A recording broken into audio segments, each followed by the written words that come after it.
Saudara, ada orang yang bilang begini bahwa iman membuat segala sesuatunya menjadi mungkin, karena tidak ada yang mustahil kan dengan iman. Lalu kemudian kasih membuat hidup menjadi indah. Pengharapan membuat kita menjadi tangguh, karena kita tidak mau menyerah, karena kita punya pengharapan.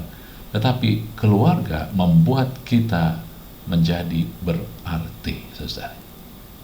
Nah, hari ini kita belajar bagaimana ada kisah sembari kita memperingati tahun baru Chinese New Year, tetapi yang kita pakai adalah nilai-nilai sesuai dengan firman Tuhan, bagaimana kita belajar menghormati ataupun juga melihat keluarga dari kacamata Allah.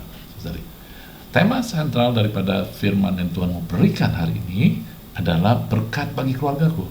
Dan saya berharap Anda menerimanya ini sebagai perkataan isi hati dan juga perkataan yang keluar dari mulut Allah, sehingga nggak akan balik sia-sia, tapi akan mengerjakan apa yang Dia perintahkan, yang Tuhan perintahkan, dan berhasil kemana Tuhan suruh. Dan Tuhan suruh datang firman ini kepada Anda dan saya yang mendengarkannya.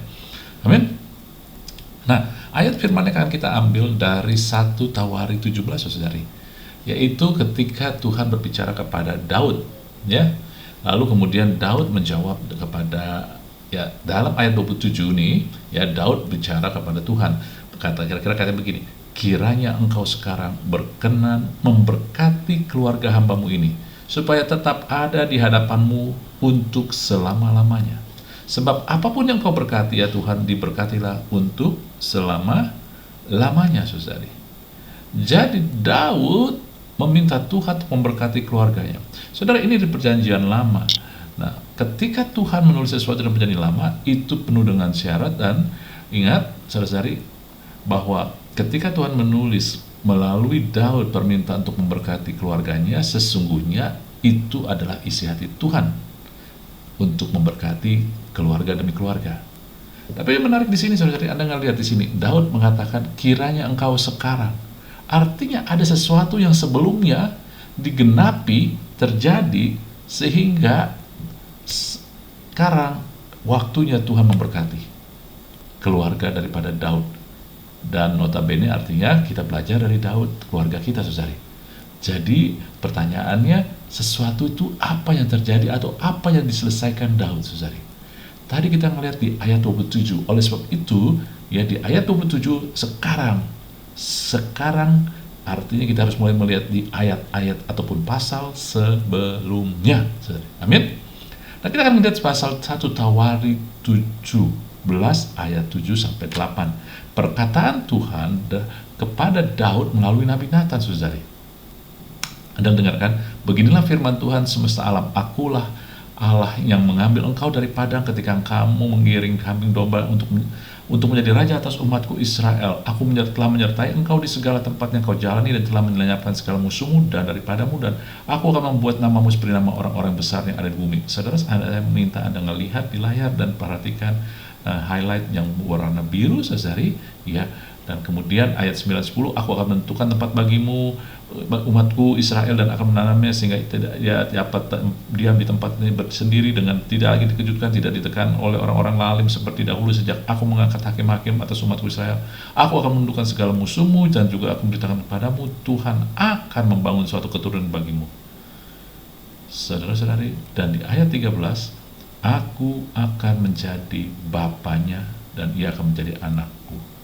Tetapi kasih setiaku tidak akan kuhilangkan daripadanya seperti yang kuhilangkan pada orang-orang yang melalui engkau. Saudara-saudari, lihat, saudara-saudari semua ini, bahwa di ayat dari 7 sampai 13 Tuhan sedang bicara, aku yang melakukan, aku mengambil engkau, aku menyertai engkau, aku melenyapkan musuhmu, aku membuat namamu besar. Kemudian terus semua, Tuhan, aku menentukan tempat bagi umatku, bangsaku, aku membuat engkau tidak dikejutkan, aku akan menundukkan musuhmu, aku membangun engkau, aku menjadi bapamu, dan aku akan menunjukkan kasih setiaku. Saudara-saudari, tidakkah Anda melihat bahwa setelah Daud mengerti apa? Karya Tuhan, saudara. Ketika Tuhan ngomong aku kata kepada Daud, Tuhan sedang menunjukkan bahwa membuat Daud sadar, kalau dia jadi raja, karena saat itu Daud sudah menjadi raja secara de facto, saudara. Kalau dia jadi raja, dia ditolong, dia dilindungin, dan juga bangsa Israel juga mendapatkan tempat, tanah, itu semua karena Tuhan, karya Tuhan, saudari. Amin. Jadi dengan kata lain, Daud ketika menyadari bahwa hidupnya adalah karya Tuhan, dia minta, Tuhan, karena Engkau berkarya dalam hidupku. Lalu Anda ngelihat juga, karya Tuhan adalah isi hati Tuhan. Anda ngelihat nggak, saudari? Dari ayat 7, saya minta Anda perhatikan lagi, dari ayat 7 sampai ayat 13, ketika Allah memilih Daud, ketika Allah menyertai Daud, ketika Allah melenyapkan musuh-musuhnya, ketika Allah membuat nama Daud terkenal, ketika Allah memberikan tempat buat umat Israel, ketika Allah mendukung musuh-musuhnya, tujuannya Tuhan adalah membangun suatu keturunan bagi Daud, keluarga bagi Daud, sehingga pada akhirnya yang lebih tinggi lagi adalah kita, dan saat itu keturunan Daud menjadi anak-anak Allah yang dikatakan dalam firman, aku akan menjadi bapaknya. Kalau Allah menjadi bapa kita adalah anak. Jadi segala sesuatu pilihan karya Tuhan itu ujungnya adalah untuk memberkati keluarga. Saat itu yang karena dibicara Daud, keluarga Daud, saudari. Dan pada akhirnya Anda melihat ini adalah suatu gambaran yang terjadi dalam perjanjian baru. Kenapa saya katakan perjanjian baru? Karena dalam perjanjian lama, dalam Ulangan 28 contohnya, segala berkat, termasuk keluarga kita, diberkati keluarga kita, tergantung daripada kita. Dikatakan, jika engkau mendengarkan firman Tuhan baik-baik dan melakukannya dengan setia, maka berkat ini datang. Tetapi kalau enggak, maka kutuk ini datang. Jadi tergantung kita. Tetapi Tuhan mengomong kepada Daud, karena Daud juga adalah hidup di dalam perjanjian lama, tetapi dia mengerti tentang perjanjian baru, dia mengerti tentang hubungan perjanjian dengan Allah. Perjanjian baru adalah hubungan dengan Allah yang intim.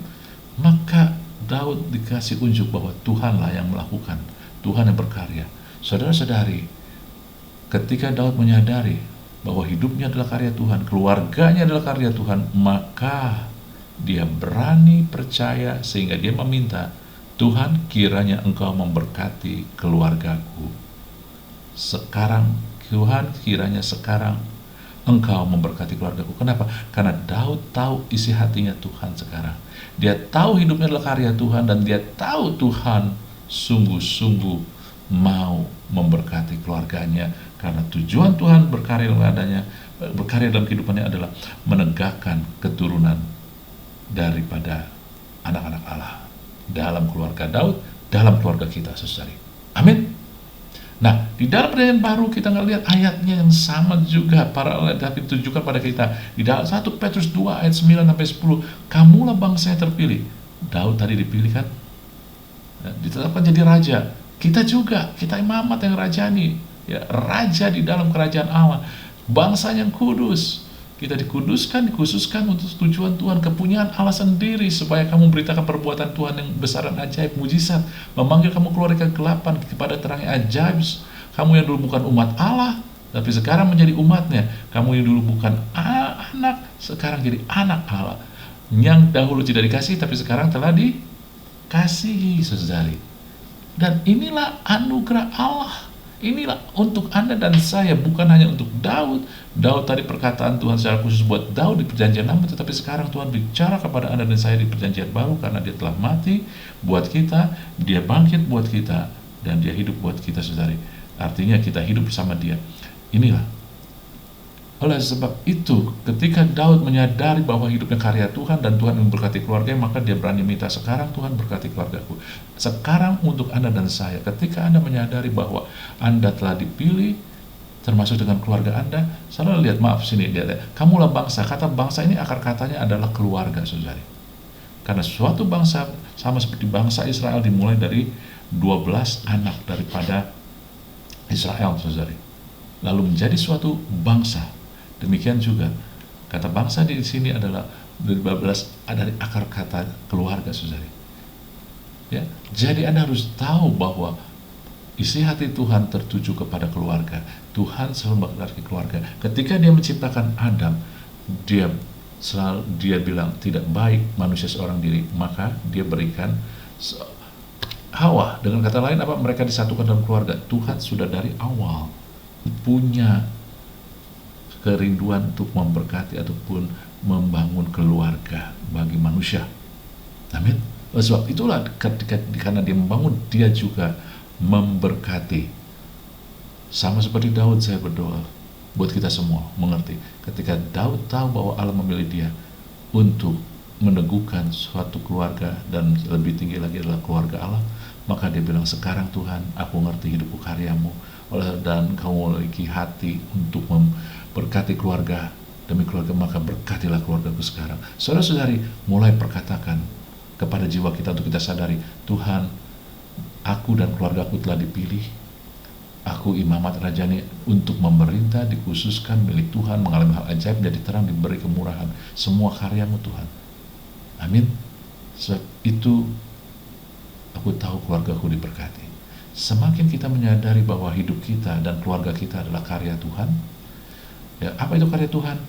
Otoritas itu adalah karya Tuhan, saudara, bukan karena dari kita.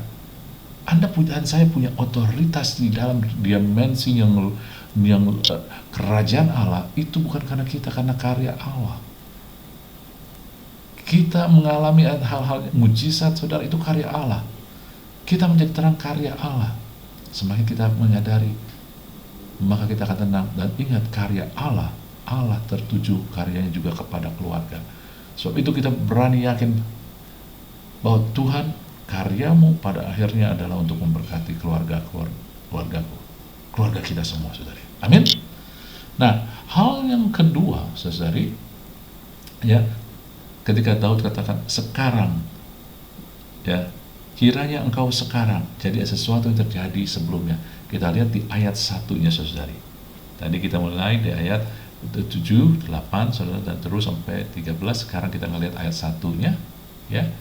Dikatakan, setelah Daud menetap di rumahnya, berkatalah ia pada Nabi Nathan, lihatlah aku diam di dalam rumah dari kayu aras. Kayu aras itu bagus, saudara, kayak sekarang kayu jati. Padahal tabut perjanjian Tuhan itu ada di bawah tenda-tenda. Saat itu tabut Allah belum ada bangunan yang tetap, tapi dalam tenda, sehingga berpindah-pindah, saudari. Nah, saya mau katakan, pada zaman itu, pada zaman Daud, saudara, ada dua pribadi yang terobsesi dengan tabut Allah. Satu, Daud, dia mikirin terus di otaknya tentang tabut Allah ini. Ketika tabut Allah itu balik ke Israel, dia mau ada di kota Daud, ada di dalam kota ataupun kehidupan dia, di depan mata, ataupun dia bisa ngelihat terus, dia bisa merasakan terus, dan dia bisa melakukan sesuatu dengan tabut itu. Makanya dia mau pindahkan ke kota Daud. Tetapi ada pribadi lain yang juga obsesi sama tabut Allah, yaitu Obed Edom. Mereka berdua memiliki hati bagi tabut Allah. Tetapi apakah benar itu bahwa kalau kita diberkati, kalau ada tabut Allah, sehingga banyak orang artinya melihat dengan harapan, sehingga mereka lihat, belilah replika, bikin replika dari tabernakel tabut Allah, saudari. Dan saya rasa itu bukan intinya, saudari. Dan kita harus ngelihat di sini bahwa bagaimana orang yang ngerti tentang tabut Allah diberkati sebagaimana Obed Edom. Obed Edom, tabut Allah hanya 3 bulan di rumah Obed Edom. Kalau Anda baca ceritanya sebelumnya, Anda akan ngerti bahwa bagaimana orang Filistin berhasil merebut tabut Allah ya pada zaman Nabi Eli. Kemudian mereka bawa ke tempat mereka, tetapi yang terjadi adalah kutuk terjadi di bangsa Filistin itu, saudari. Ya, lalu mereka bingung, ini karena tabut Allah apa karena kebenaran aja. Lalu mereka pakai lembu yang baru melahirkan untuk taruh tabut itu, dan kalau lembu itu berjalan ke daerah Israel, orang Israel, maka mereka tahu itu dari tabut Allah itulah yang menyebabkan kutuk. Tapi kalau enggak, ya lembu itu balik lagi ke daerah mereka, maka mereka tahu itu bukan dari tabut Allah. Namun terjadi adalah lembu yang baru melahirkan itu masuk ke daerah orang Israel. Kenapa? Saudara-saudari, inilah Alkitab itu detail, tepat, dan amazing. Lembu yang baru melahirkan, nalurinya adalah balik ke tempat di mana ada anak-anaknya, yaitu daerah orang Filistin. Sehingga ketika mereka melawan nalurinya dan masuk ke daerah Israel, mereka tahu itulah. Nanti ketika Daud mendengar itu, dia mau bawa ke kota Daud, tetapi dia pakai cara yang salah. Dia ngikutin cara orang Filistin pakai lembu, walaupun dia sekarang ubah dengan juga pedanan yang baru, saudari.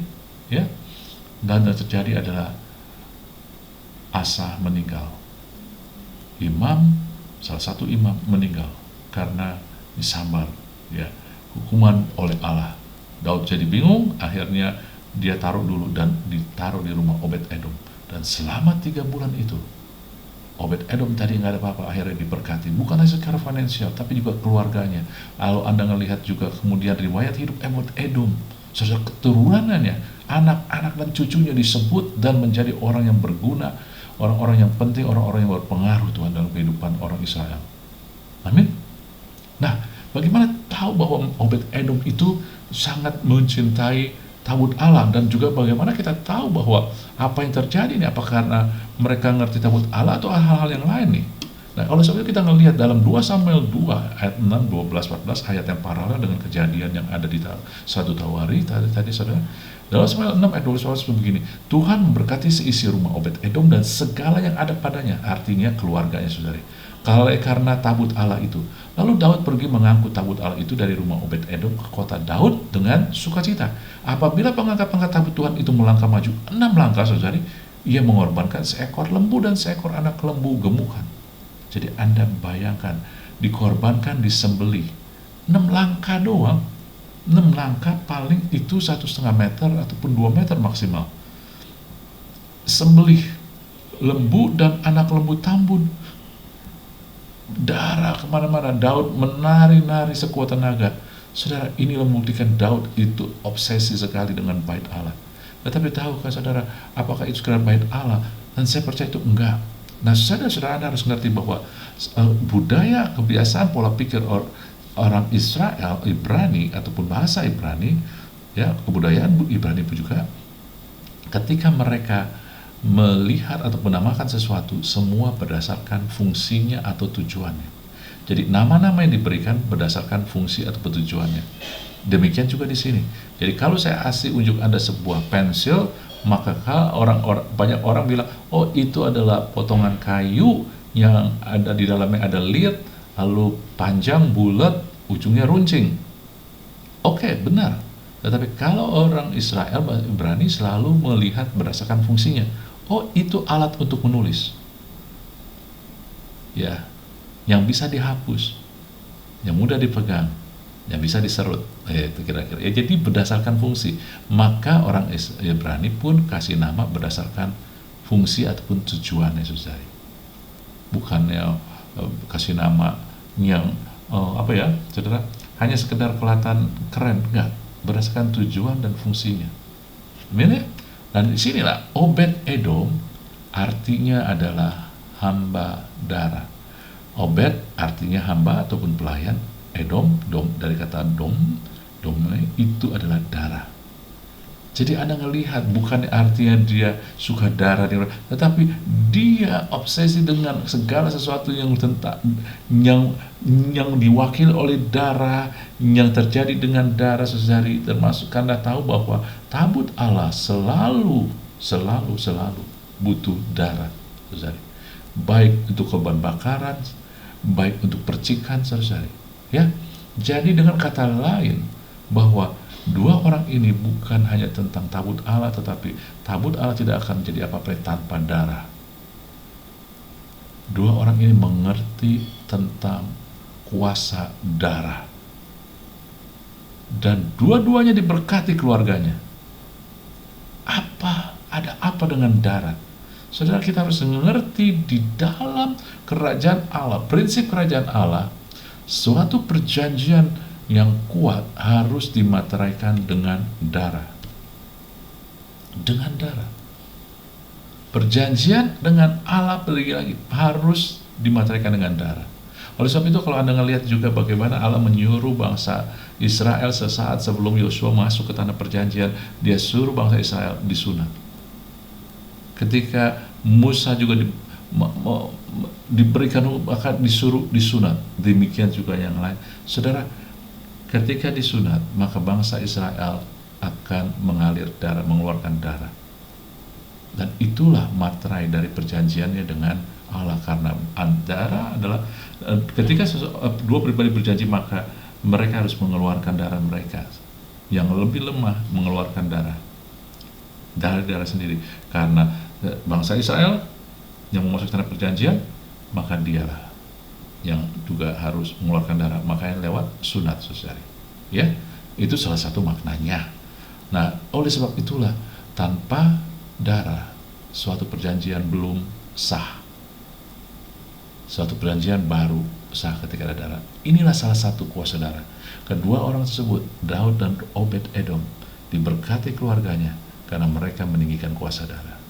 Karena tanpa darah suatu perjanjian belum berlangsung. Kedua, apalagi kuasa darah itu? Kita lihat di dalam Yesaya 59 ayat 1-2, Yesaya katakan begini, tangan Tuhan gak kurang panjang untuk menyelamatkan kamu, telinganya, pendengaran tidak kurang tajam untuk mendengar, tetapi yang merupakan pemisah antara kamu dengan Allah ialah kejahatanmu. Yang membuat dia memunyikan diri kepada kamu sehingga tidak mendengar adalah dosamu. Jadi dosalah yang membuat kita gak diberkati, keluarga kita gak diberkati. Tetapi dengan darah ada pengampunan. Ketika dosa kita diampuni, maka kita kembali didengar. Ibrani 9 ayat 22 katakan tanpa pencurian darah tidak ada pengampunan. Jadi darah membayar dosa-dosa kita. Darah memberikan pengampunan. Jadi pengampunan Allah dibayar dengan darah. Darah membayar pengampunan itu, harga dari pengampunan, tetapi juga darah memeteraikan perjanjian dengan Allah yang kuat, saudari. Nah, tentang darah membayar menutupi dosa, kita bisa melihat apa yang terjadi di bait Allah, saudari. Yang kita bicarakan kuasa darah ini di bait Allah ini, saudari, Anda perhatikan di sini, ya, bahwa di ujung daripada tabernakel ini, saudara, ada tutupnya, ya. Jadi tabut Allah ini ada tutupnya dan mempunyai 4 tanduk masing-masing di pojoknya, ya. Di setiap tahun Imam Besar Agung akan masuk ke ruang Mahkudus selalu memercikan ke-4 tanduk ini dengan darah korban penghapusan dosa. Dan yang ada di dalam tabut Allah ini, saudara, ada 3 benda. Pertama adalah pot mana. Pot mana bukan tentang mengingatkan bahwa Tuhan memelihara orang Israel ketika di padang gurun selama 40 tahun mereka dapat mana setiap hari. Bukan, saudara, ini mengingatkan pemberontakan orang Israel. Mereka pertama nggak percaya Tuhan. Dia bilang, mereka komplain, Musa bawa kami ke padang gurun buat mati ya, nggak ada makanan. Lalu Tuhan turunkan mana. Ketika Tuhan turun mana, Tuhan bilang ambil setiap hari kecuali hari Sabat. Tetapi mereka melanggarnya sehingga akhirnya jadi rusak semua mana. Lalu kemudian setelah mereka makan mana, mereka nggak pernah puas. Mereka bilang, mana daging, kami mau daging lagi, saudari. Jadi pot mana ini, saudara-saudari, melambangkan pemberontakan umat Tuhan terhadap pemeliharaan Tuhan, penyediaan Tuhan. Lalu di sini ada 2 loh batu yang bertuliskan 10 perintah Allah. Saudara-saudari, saat Tuhan memberikan 10 perintah Allah ketika Musa turun dari gunung Sinai, maka yang terjadilah umat Israel melanggar standar Tuhan yang pertama langsung, yaitu jangan ada Allah lain di antaramu. Mereka sedang menyembah lembu emas. Ini adalah gambaran, ini adalah lambang ataupun mewakili daripada pelanggaran umat Tuhan terhadap standar Tuhan. Lalu di sini adalah tongkat daripada Harun, saudari. Saat itu mereka bilang, apakah Tuhan hanya berbicara kepada Musa aja, bukan kepada kami yang lain? Lalu Tuhan suruh kirimkan setiap pemimpin-pemimpin dari 12 suku itu dan bawa tongkatnya. Dan tongkat yang berbunga itulah yang dipilih Tuhan. Lalu tongkat Harunlah yang berbunga. Ini bicara tentang pemberontakan umat Tuhan terhadap kepemimpinan Tuhan melalui orang yang ditunjuk Tuhan. Ini lambang semua dosa, tetapi semua ada di dalam tabut Allah, di bawah tutup perdamaian yang dipercikan darah. Dengan kata lain, ketika ada darah, ini tertutup. Oleh sebab itu Anda tahu kenapa ketika Yesus mati, saudari, Anda dan saya ada di dalam Yesus, sehingga dosa kita tidak diperhitungkan lagi. Karena kalau diperhitungkan, doa kita nggak bisa dijawab. Yang memisahkan kita, yang membuat Tuhan tidak menjawab, yang membuat telinga dengan mendengar adalah dosa kita. Roma 5 ayat 9 dan ayat 10 lebih jelas lagi. Lebih-lebih karena kita sekarang telah dibenarkan oleh darahnya, kita pasti diselamatkan oleh murka Allah. Sebab jikalau kita masih seteru diperdamaikan oleh Allah dengan kematian anaknya Yesus Kristus, saudara, lebih-lebih kita yang sekarang telah diperdamaikan pasti akan diselamatkan oleh hidupnya. Saudara, lihat di sini, ketika darah tercurah, dan kita bicara perjanjian baru, darah Yesus, saudara, maka kita diperdamaikan. Allah tidak lagi marah, kita satu dengan Allah, saudara. Dan setelah itu kita diselamatkan. Kata diselamatkan ini adalah sosok. Ini bukan hanya masuk surga, tetapi juga diberkati, ditolong, disembuhkan. Ini dia, saudara. Jadi ketika kita sudah ditebus dengan darah Yesus, maka kita diselamatkan. Ya. Jadi diselamatkan ini, saya bisa kasih contoh di ayat Yesaya 49 berbicara ini karya Tuhan. Sebegini sungguhlah firman Tuhan, Yesaya 49 ayat 25, tawanan pahlawan pun dapat direbut kembali, jarahan orang gagah dapat lolos, sebab aku sendiri akan melawan orang yang melawan engkau, aku sendiri menyelamatkan anak-anakmu. Dengan kata lain, Anda tahu bahwa banyak sekali kehidupan kita tertawan, banyak sekali kehidupan kita dijarah oleh si jahat, si iblis. Tetapi Tuhan katakan, dia sendiri yang akan menyelamatkan kita. Dia sendiri akan melawan orang yang melawan kita, merebut kembali jarahan, melepaskan kembali ya tawanan-tawanan, dan menyelamatkan anak-anak kita. Saudara-saudara, mungkin kita bilang, saya nggak tertawan Bapak. Banyak anak-anak Tuhan, kita ini nggak sadar bahwa kita tertawan. Tawanan kita satu keterikatan, saudari. Kadang-kadang kita keterikatan, ya keterikatan kita dengan obat-obatan, dengan rokok, dengan juga kadang-kadang ada pornografi, kadang-kadang juga dengan hal-hal yang lain, mungkin juga bahkan medsos, sampai kita sadari, saudara. Ini dia. Ketika Anda telah diperdamaikan, telah terima Yesus, maka Tuhan pasti berkarya untuk melepaskan Anda dari tawanan, keterikatan. Sebagian mungkin kata, Pak, saya nggak ngerasa, saya berusaha untuk berhenti rokok, tapi tetap aja enggak. Saudara-saudari, ketika Anda berseru, yang berseru kepada Tuhan pasti diselamatkan. Diselamatkan di sini bukan hanya sekedar bahwa Anda masuk surga, tetapi juga Anda dilepaskan dari addicted, kecanduan, keterikatan. Masalahnya adalah kita tetap mau menikmati. Bukan tangan Tuhan kurang panjang, tetapi kita mau menikmati terus. Kita mau berhenti ngerokok, tapi kita terus mau menikmati. Anda harus mulai memperkatakan kepada jiwa Anda bahwa oleh kuasa Tuhan aku sudah bebas dari rokok. Anda harus bilang kan kepada jiwa Anda bahaya daripada rokok. Rokok adalah racun, bukan nikmat. Amin. Dan yang lain semua juga. Lalu kemudian jarahan, Anda tahu ya, banyak hal-hal yang membuat kita itu dijarah yang secara nggak kelihatan, saudari. Banyak sekali. Kita usaha, lalu apa? Ditipu orang, itu kan dijarah gitu. Nah, itu dia, Tuhan akan bisa balikan kembali. Dan juga akhirnya sebagai lihat, Tuhan selalu punya hati buat keluarga saudara. Maka di akhirnya semua dia katakan, aku sendiri menyelamatkan anak-anakmu. Anak-anak adalah bagian daripada keluarga, saudara. Oleh itu, sebab itu, saudara, ketika Daud berkata, maka sekarang Tuhan, setelah apa? Setelah kita tahu dan meninggikan kuasa darah, sadarilah bahwa oleh kuasa darah kita telah diperdamaikan, Roma katakan tadi, dan kita pasti diselamatkan. Diselamatkan di sini asoso berarti dipulihkan, ditolong, disembuhkan, diberkati. Anda dan seisi rumah Anda.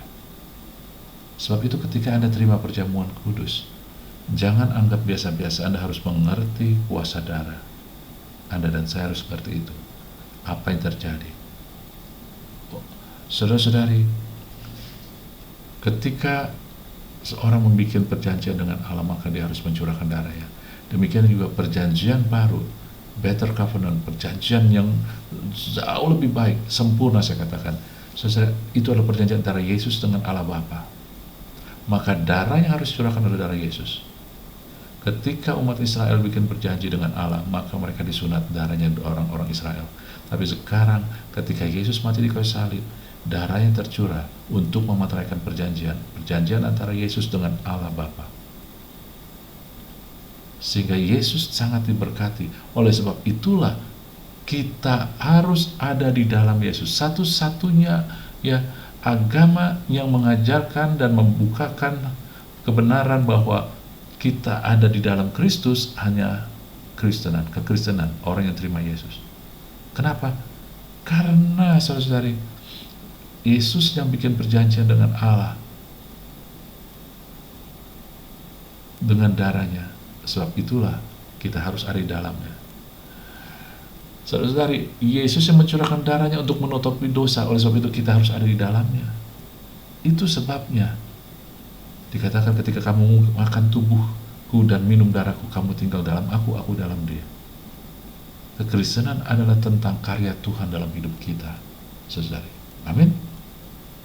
Nah, sehubungan dengan Chinese New Year, saya mau kasih aja untuk lihat bagaimana karakter daripada Chinese. Dalam Chinese New Year selalu mereka taruh kata-kata Fu, bahagia, diberkati, saudari. Sesungguhnya Fu ini juga terdiri dari, bisa di breakdown karena bahasa Chinese itu adalah piktograf. Anda bisa melihat ya di sini bahwa ini bagian yang kiri ini adalah gambaran daripada God, saudari. Dan sesungguhnya kalau kita melihat dari asalnya, awalnya, ini tulisan yang berkembang, itu sesungguhnya adalah terdiri dari altar, di atasnya korban. Ya, korban ini gambaran altar sesungguhnya, karena gambaran piktograf dari dulu. Nah, yang ini adalah saudara yang bagian dari atas, ini satu dan ini mulut. Ini gambaran persekutuan satu ataupun juga manusia, dan ini adalah garden, taman Eden. Taman Eden bicara tentang Allah berjalan bersama manusia. Jadi kata Fu ini artinya berkat, saudari. Itu bicara Allah yang membayar korbannya buat Anda, saudari, buat kita berjalan bersatu, bersekutu dengan kita, berjalan bersama. Jadi kapan berkat terjadi? Ketika Anda sadar, Anda tahu kita oleh pengorbanan Tuhan Yesus dengan darahnya bisa bersekutu, bisa jadi satu, berjalan, menjalani kehidupan ini. Itulah yang terjadi, dan itulah kenapa kita bisa melihat bahwa saya pasti diberkati. Kenapa? Karena oleh kuasa darah saya, oleh pengorbanan Tuhan Yesus yang darahnya telah tercurah, saya telah, saudari ingat tadi ya, satu dengan Tuhan. Saya dalam dia dan dia di dalam saya, satu dengan Tuhan, sehingga perjalanan hidup saya adalah berjalan sama dia karena saya satu dengan Tuhan. Perjalanan hidup saya adalah karya Tuhan, dan itulah berkat, saudari. Amin. Coba renungkan itu.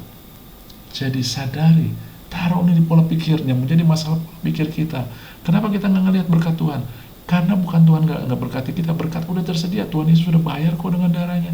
Yang menjadi penghambat adalah pola pikir kita nggak sadar, kita nggak ngelihat. Saya begini loh, contohnya gambarkan ini, saudara. Kalau saya memberikan teman saya yang duduk di depan saya uang,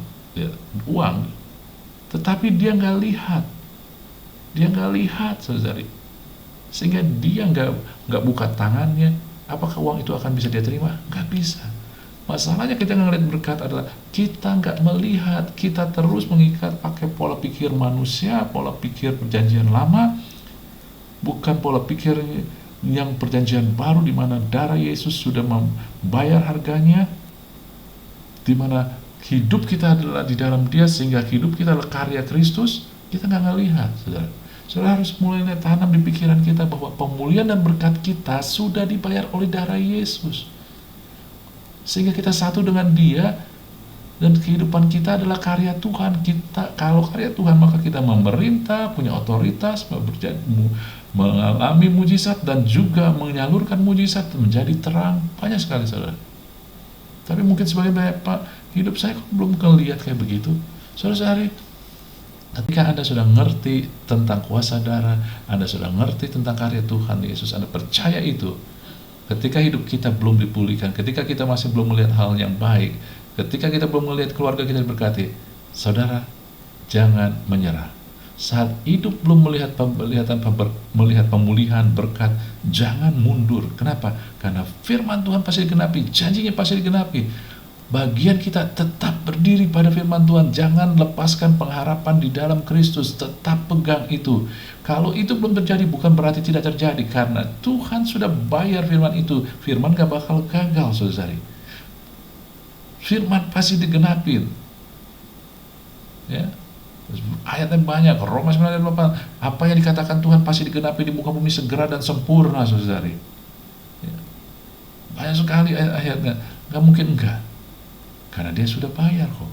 Kalau Anda sudah membayar sesuatu barang yang Anda mau pakai, mungkinkah barang itu nggak ada atau nggak dikasih ke Anda? Nggak mungkin. Kalau kita di dalam Yesus, dan Yesus sudah bayar segala sesuatu janji yang kita butuhkan, dan kita dalam Yesus nih, mungkinkah kita nggak nikmatin? Nggak mungkin, pasti nikmatin. Ketika belum melihat, tetap jangan mundur, tetap berharap, dan tetap terus lakukan bagian kita, yaitu memberi yang terbaik.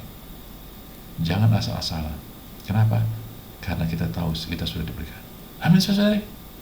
Renungkan itu, dan saya berdoa setiap daripada kita yang mengerti dan memahami ini dan mempercayai bahwa firman ini adalah diberikan untuk menyatakan isi hati Tuhan, memberkati keluarga Anda dan keluarga saya. Kiranya semua terjadi, berkat-berkat yang terbaik mengalir bagi Anda dan keluarga Anda dan keluarga saya, saudara.